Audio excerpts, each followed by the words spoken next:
السلام علیکم دوستو، یہ مدد آپ تمام دوستوں سے التماس ہے کہ ہمارے اس چینل کربلا نامہ کی کسی بھی ویڈیو کے نیچے سبسکرائب کے بٹن کو پریس کریں اور اسی کے ساتھ بیل آئیکن کو دبانا نہ بھولیں تاکہ ہر نئی سے نئی مجلس رضا کی ویڈیو جلد سے جلد آپ کو مل جائے۔ شکریہ۔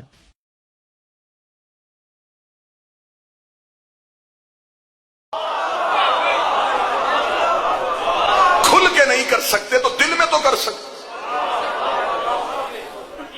میں مولا کا فرمان دکھانے کے لیے دیا اور مولا نے فرمایا جو ہماری دادی کے دشمن پہ سوچ کے لعنت کرے ہم 14 اس پہ لعنت کرتے۔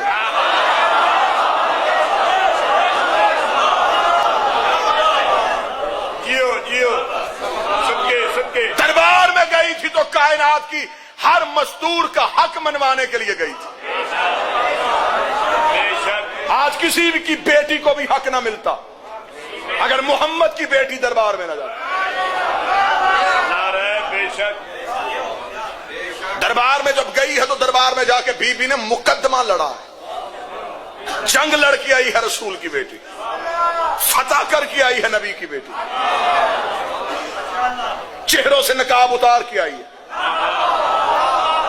حقیقت حکومت عیاں کر کے آئی ہے۔ دربار میں آ کے بی بی کھڑی ہوئی، پردہ لگ گیا، تخت کی طرف سے آواز آئی، کیا لینے کے لیے آئی ہے بنت پیغمبر؟ مصائب نہیں، فضائل سنیے گا بی بی، کیا لینے کے لیے یہ بنت پیغمبر؟ اتنا کہنا تھا، میری شہزادی کی آواز آئی، میری جاگیر فدق سے میرے عامل اٹھا کے حکومت نے اپنے سپاہی کیوں بھیجے؟ حاکم نے تخت سے کہا کہ اس لیے ہم نے بھیجے، ہمارے پاس نبی کی ایک حدیث ہے، نبی نے فرمایا کہ ہم جو گروہ انبیاء ہوتے ہیں ہم نہ وارث بنتے ہیں نہ بناتے ہیں۔ اس حدیث کا سہارا لے کے ہم نے اس جاگیر پہ قبضہ کر لیا، کیونکہ نبی کہہ کے گئے تھے کہ ہمارا وارث کوئی نہیں ہوتا، لہذا ہمارے پاس حدیث تھی، ہم نے تیری جاگیر پہ قبضہ کر لیا۔ جو جوان بیٹھو بی بی کا مقدمہ سننے کے لیے آئے ہو۔ میری شہزادی پردے کے پیچھے بولی، کیا کہنے؟ پہلا بار کیا میری شہزادی نے حکومت کے چہرے پہ۔ میری بی بی کہتی تو مجھے حدیث سنا رہا ہے کہ میرا بابا کہہ کے گیا تھا کہ ہم وارث نہیں بتاتے، یہی رک، مجھے بتا کیا تجھے میرے بابے نے وارث بنایا ہے؟ جو بندہ بول سکتا ہے بی بی کے مقدمے پہ، جو ہاتھ اٹھائیے سیدہ کے مقدمے میں بطور گواہی درج ہونا چاہتا۔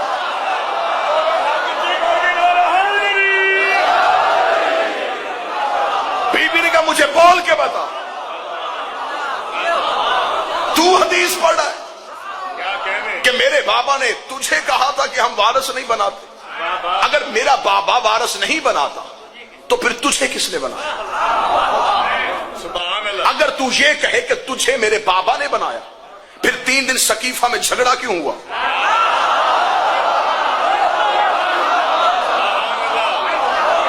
میں بالکل ویسے بی بی کا مقدمہ بیان کرنے لگا ہوں جیسے کوئی حلالی وکیل اپنے کیس میں بحث کرتا۔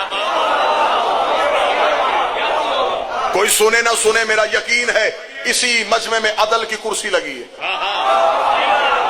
زہرا کا بیٹا بیٹھا ہے، زندگی موت ہے میرے اس بادشاہ کے ہاتھ میں جو اس مجلس میں شریک۔ میرا مالک چاہیں گے تو یہی سانس ختم کریں، مجھے پھر بھی قبول، لیکن یہ حق دنیا تک پہنچاؤں، یہ مقدمہ دنیا تک پہنچے۔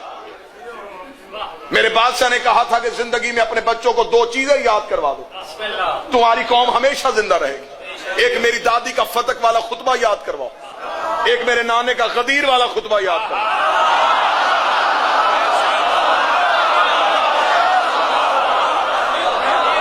نہ اپنے بچوں کو غدیر بھولنے دینا، نہ فتق بھولنے دینا۔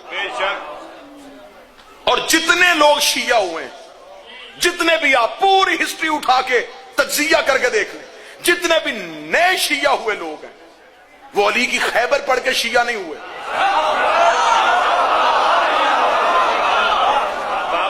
وہ خندق سے شیعہ نہیں ہوئے، وہ ہجرت سے شیعہ نہیں ہوئے۔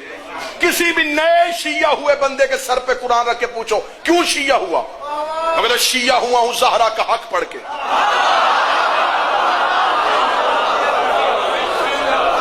پھر مجھے جملہ کہنے کی اجازت دینا، 12 اماموں کی امامت کی محنت ایک طرف، 4 گھنٹے جو جنگ لڑ کے آئی ہے نبی کی بیٹی، صفین، جمل، نہروان، یہاں علی نے تلوار نکالی تھی لیکن دشمن اسلام کے لبادے میں تھا،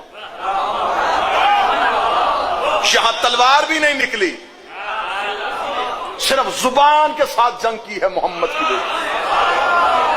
بیوی نے کہا تو بتا تجھے میرے بابا نے وارث بنایا تھا, میں تجھ سے اپنی جاگیر واپس لینے کے لیے آئی. اس نے کہا ٹھیک ہے جاگیر دینے کے لیے تیار ہے, کوئی ثبوت؟ بیوی نے تحریر رسول پیش کی, مقدمہ سننے کے لیے تیار ہے. رسول کی تحریر پیش کی گئی, تحریر کو پڑھا گیا, بغور مطالعہ کیا گیا. وہ خیبر کے یہودیوں کے ہاتھ کی لکھی ہوئی تحریر تھی کہ یہ ایک باغ نہیں تھا, 40 لاکھ دینار سالانہ آمدنی آتی تھی رسول کو یہاں سے. اس کے اندر 7 باغات تھے, 40 کنویں تھے, کئی چشمے تھے, بہت بڑی جاگیر تھی, یہ پوری ایک پٹی تھی. یہ خیبر کے یہودیوں نے نبی کو لکھ کے دی تھی. یہودیوں کی تحریر تھی کہ یہ ہم مسلمانوں کے رسول محمد ابن عبداللہ کو دیتے ہیں. نیچے نبی نے نوٹ لکھا ہوا تھا کہ یہ میری ذاتی جاگیر ہے, میں اپنی بیٹی فاطمہ کو دے رہا ہوں. اور نبی نے اس تحریر میں لکھا تھا کہ میں حکم قرآن دے رہا ہوں, کیونکہ خدا نے کہا تھا آتذل قربا, اپنی قریبی عورت کو اس کا حق دے. اگر بیٹیاں 4 ہوتی تو اس جاگیر میں وارث ہوتی. آج بندے کہتے نہیں جی وہ اصل میں بی بی کا حق نہیں بنتا تھا. انٹرنیٹ پہ ڈاکٹر طاہر القادری کا بہت لمبا ایک لیکچر پڑا ہوا, نہیں یہ حق نہیں تھا بی بی کا. اگر حق نہیں تھا تو خیبر فتح ہوا ہے 7 ہجری میں, رسول دنیا سے ظاہری طور پہ گئے 11 ہجری میں. 4 سال یہ جاگیر نبی کے پاس رہی. اگر اس میں امت کا حق تھا نبی نے دیا کیوں نہیں؟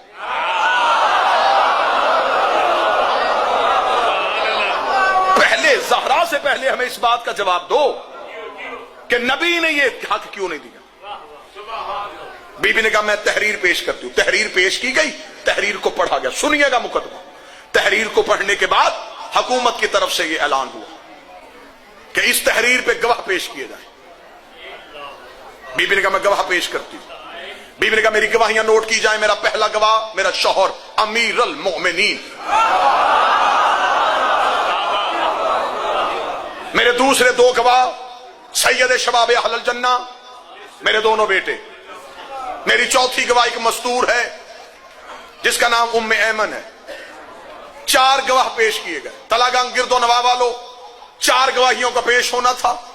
کافی دیر مباحثہ ہوا, حکومت کی طرف سے مشورہ ہوا. مشورے کے بعد حکومت کی طرف سے ایک فیصلہ آیا. اس فیصلے میں یہ لکھا تھا کہ نبی کی بیٹی ہم جاگیر واپس کرنے کے لیے تیار تھے. تحریر آپ کی ٹھیک تھی لیکن گواہیاں مکمل نہیں تھی. مقدمہ سنیے گا, مجھے مجبور نہ کیجئے گا, میں فضائل پڑھنے رہا ہوں, جذبات پہ قابو رکھیے گا. تیری گواہیاں نصاب شہادت مکمل نہیں. بی بی نے کہا نصاب شہادت کیوں نہیں مکمل؟ انہوں نے کہا نصاب شہادت اس لیے نہیں مکمل کہ آپ نے پہلی گواہی دی ہے اپنے شوہر کی, تو علی شوہر ہونے کی وجہ سے اس جاگیر میں حصے دار ہے. جو مالک ہو وہ گواہی نہیں دے سکتا, گواہی باہر سے آنی چاہیے تھی. دوسرے 2 گواہ پیش کیے اپنے اپنے بیٹے. آپ کے بیٹوں کا بھی اس جاگیر میں حق ہے لہذا وہ بھی مالک ہو. چوتھی گواہی ہم قبول کرنے کے لیے تیار تھے لیکن کیونکہ تیرے بابا کی شریعت ہے کہ اگر عورت مرد کے مقابلے پہ گواہی دے گی تو 2 عورتوں کی گواہی ایک مرد کے مقابلے پہ مانی جائے گی. لہذا عورت ایک تھی, اس کے ساتھ دوسری عورت کوئی نہیں تھی, لہذا نصاب شہادت مکمل نہیں. تحریر قبول کر سکتے تھے اگر گواہیاں مکمل ہوتی. کیا کہنے نبی کی بیٹی, نبی نے تحریر واپس لے لی. نبی کی بیٹی گواہیاں نہیں بدلی.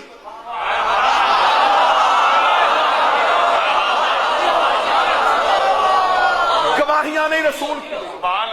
بی بی گواہیاں بدل سکتی تھی. جوار صادق صاحب بی بی کے پاس گواہ تھے, انہوں نے مولا علی کی گواہی کو جھٹلایا, بی بی جناب سلمان کو کھڑا کر دیتی, حضرت ابو ذر کو کھڑا کر دیتی, جناب مقداد کو کھڑا کر دیتی.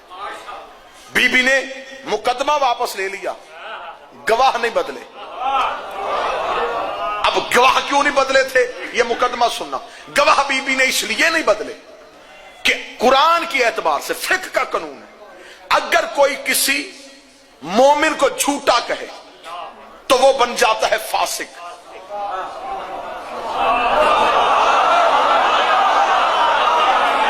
بحث کرو ہم سے,